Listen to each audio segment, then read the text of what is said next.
애청자 여러분 안녕하십니까? 기자 수첩 시간입니다. LA 통합교육 학교들을 비롯해 많은 학교들이 다음 주부터 개학에 들어가는 가운데 코로나19 집단 감염에 대한 우려가 높습니다. 최근 코로나19 관련 방역 지침들이 대폭 완화된 상황에서 상대적으로 어린이들과 10대 청소년들은 백신 접종률이 낮아 자칫 지역사회 재확산으로 이어질 수도 있기 때문입니다. 고유가에 따른 부담 등으로 전기차가 대세가 되고 있습니다. 여기에 더해서 조 바이든 대통령과 민주당의 전기차 세제 혜택 제공 법안이 확정되면서 전기차 구입은 앞으로 더욱더 늘어날 것으로 전망이 됩니다. 하지만 전기차는 여전히 럭셔리 차량으로 분류돼 비싼 가격을 유지하고 있고 칩을 포함한 부품 부족으로 차량을 구입하려면 오랜 시간이 걸립니다. 뿐만 아니라 충전소도 여전히 부족해 보다 많은 사람들이 전기차를 구입해 환경도 보호하고 가솔린 부담에서 벗어나게 하려면 이러한 문제들 해결이 선행돼야 한다는 지적입니다. 네, 힘든 경제 상황 속에서 역사상 세 번째로 높은 금액인 12억 달러가 나오는 당첨자가 나오고 또 그런 당첨자가 나온 며칠 뒤 2억 달러가 넘는 당첨자가 나오는 등 복권으로 인생이 바뀌는 사람들이 생겨나면서 복권에 대한 관심이 높아지고 있습니다. 또 전국 단위의 복권은 확률이 워낙 낮다 보니 금액은 적어도 확률이 그래도 더 높은 지역 복권을 구입하는 사람도 많습니다. 하지만 많게는 1억 명이 넘는 사람들이 복권을 구입하고 확률상 당첨을 기대하기 어렵다는 점에서 지나치게 탐닉하면 사람들을 피폐하게 만들 수 있다는 점을 항상 염두에 둬야 한다는 지적입니다. 이번 주 기자수첩은 이러한 내용들을 갖고 취재 기자들과 이야기 나눠보겠습니다.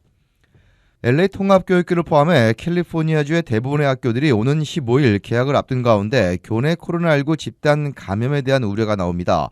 최근 코로나19 관련 방역 지침들이 대폭 완화된 데 더해서 어린 아이들과 10대 청소년들의 백신 접종률이 낮기 때문입니다. 보건당국은 완화된 코로나19 사태가 개학을 기점으로 악화될 것을 우려해 철저한 위생지침 준수와 백신 접종 적극적인 동참을 독려하고 있습니다.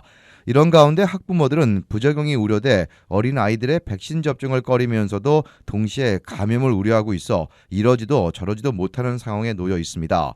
대폭 완화된 2022-2023 새로운 학년도 코로나19 방역 수칙과 어린 아이들의 코로나19 현황 등을 전혜지 기자와 함께 이야기 나눠보겠습니다. 네, 정 기자, 오는 15일 많은 학교들이 개학을 앞두고 있는데 집단 감염에 대한 우려가 높죠?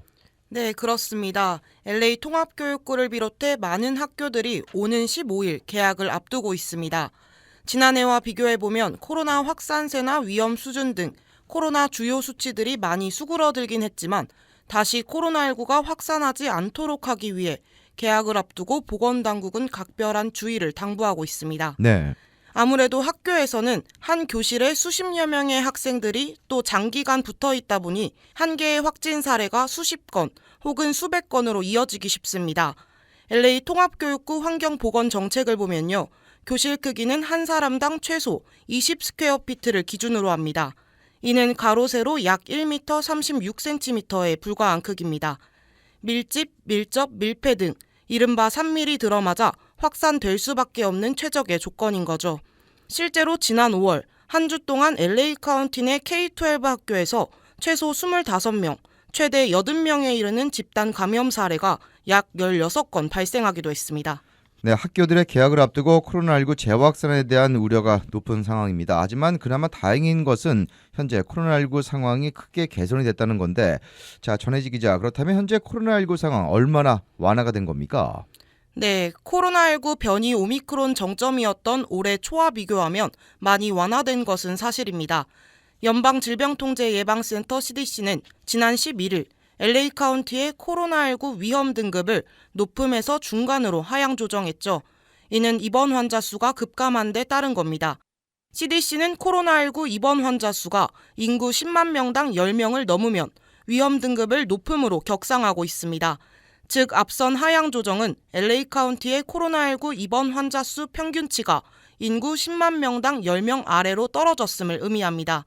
카운티 내 확진자 수도 지난 5월 재확산 위기를 넘기고 현재 평균 3천 후반대를 보이고 있는데요. 하지만 집계된 사례보다 실제 사례는 훨씬 많을 것으로 예상됩니다. 캘리포니아주 보건당국 소일수드 박사는 팬데믹이 장기화되면서 많은 주민들이 집에서 자가검사를 진행하고 있어 집계되지 않는 수치가 아주 많을 것이라고 말했습니다.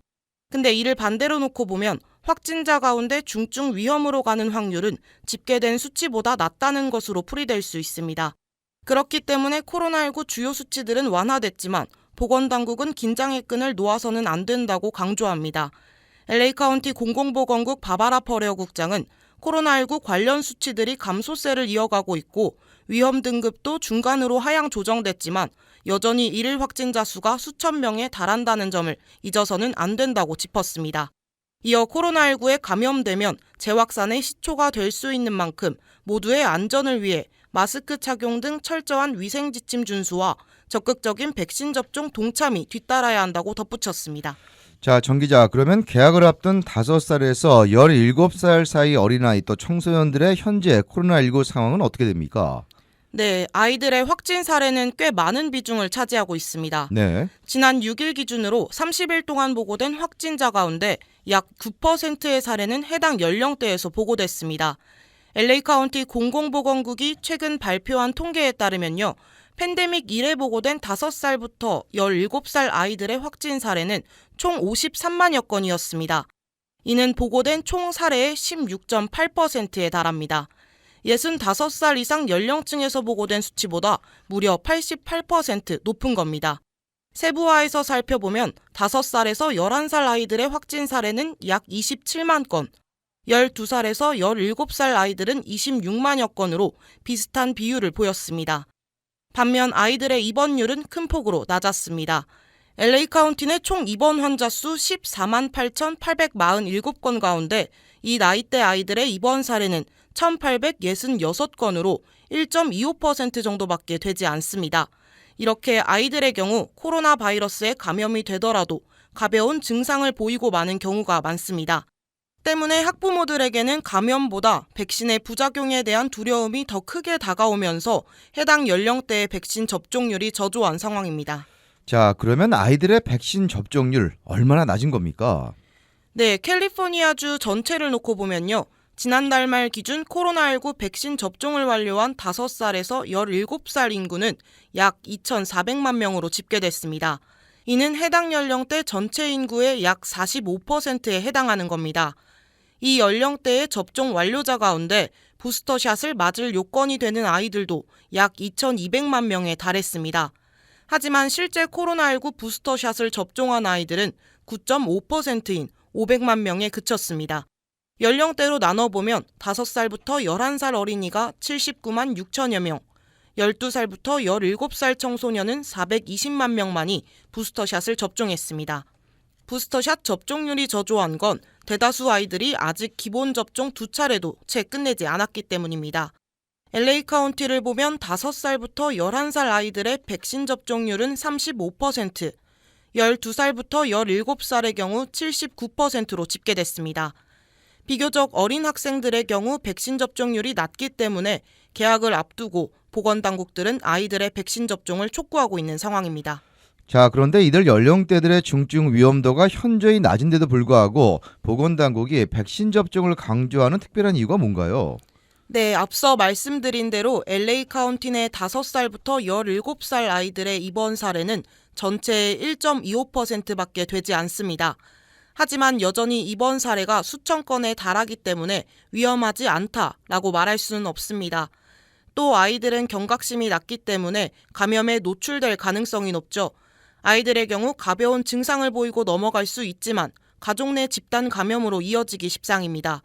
실제로 코로나 증상을 호소하다 양성 판정을 받은 부모들이 가족 내 전파를 우려해 아이들에게도 검사를 실시했더니 이미 아이들은 감염되어 있던 경우가 많았습니다. 네. 따라서 LA 카운티 공공보건국은 지난달 21일을 기준으로 90일 동안 12살부터 17살 백신 미접종 아이들의 입원 확률은 백신 접종을 마친 같은 나이대보다 4배 이상 높았다고 강조하면서 아이들의 안전뿐만 아니라 공중의 안전을 위해 백신 접종을 촉구하고 있는 겁니다. 자, 그런데 CDC가 최근 학교를 비롯해서 코로나19 방역 지침을 대폭으로 완화했죠. 네, 그렇습니다. 연방질병통제예방센터 CDC는 지난 11일 코로나19 방역 지침을 대폭 완화했는데요.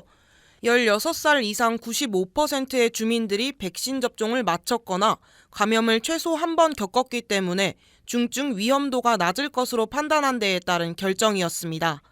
새 가이드라인에 따르면 팬데믹 초기부터 권고해온 조치인 6피트 사회적 거리 두기는 더 이상 권고사항이 아닙니다. 또 코로나19 감염자와 가까이에서 접촉한 사람도 음성 반응을 보이면 격리할 필요가 없습니다. 뿐만 아니라 교내에서는 서로 다른 교실에 있는 학생들끼리 섞이지 말라는 권고도 없어지고 확진자와 접촉한 학생이 교실에 있기 위해 정기 테스트를 받도록 했던 이른바 테스트 투 스테이도 삭제됐습니다. 다만 일부 조치는 이전과 같은 수준을 유지했는데요. 코로나19 증상이 있거나 밀접 접촉자는 여전히 검사를 진행하도록 권고됩니다. 또 증상이 심한 주민은 열흘간 격리해야 되고 확진 판정을 받은 경우 최소 5일간 집에 머물고 열흘간 마스크를 착용해야 합니다.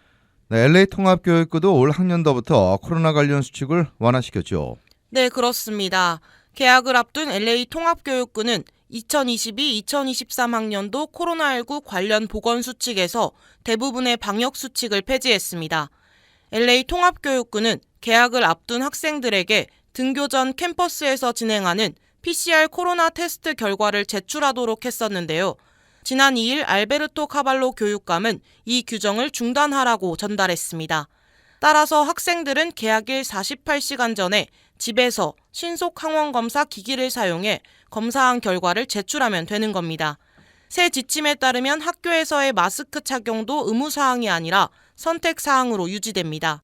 또 캠퍼스 내 바이러스 확산 여부를 모니터링하기 위해 매주 정기적으로 실시했던 검사도 삭제됐습니다. 대신 코로나 증세를 느끼거나 확진자와 가까이 접촉한 학생들에게는 코로나19 검사를 받게 하지만 격리 조치는 없습니다. 반면 LA 통합교육부와 별도로 컬버시티 통합교육부나 산타모니카 말리부 통합교육부는 예전대로 캠퍼스 내 CPR 검사를 계속 진행한다고 밝혔습니다. 네, 코로나19 상황이 크게 나아지면서 방역 지침이 대폭으로 완화가 됐습니다. 하지만 코로나19 일일 확진자 수는 여전히 수천 명에 달하고 있습니다. 특히 상대적으로 백신 접종률이 낮고 또 경각심도 낮은 어린 학생들이 대거로 학교로 돌아가고 있습니다. 따라서 재확산 우려가 높아지고 있습니다. 끝까지 방심하지 말고 위생 지침 철저하게 지켜야 되겠습니다. 네, 전혜지 기자 수고했습니다.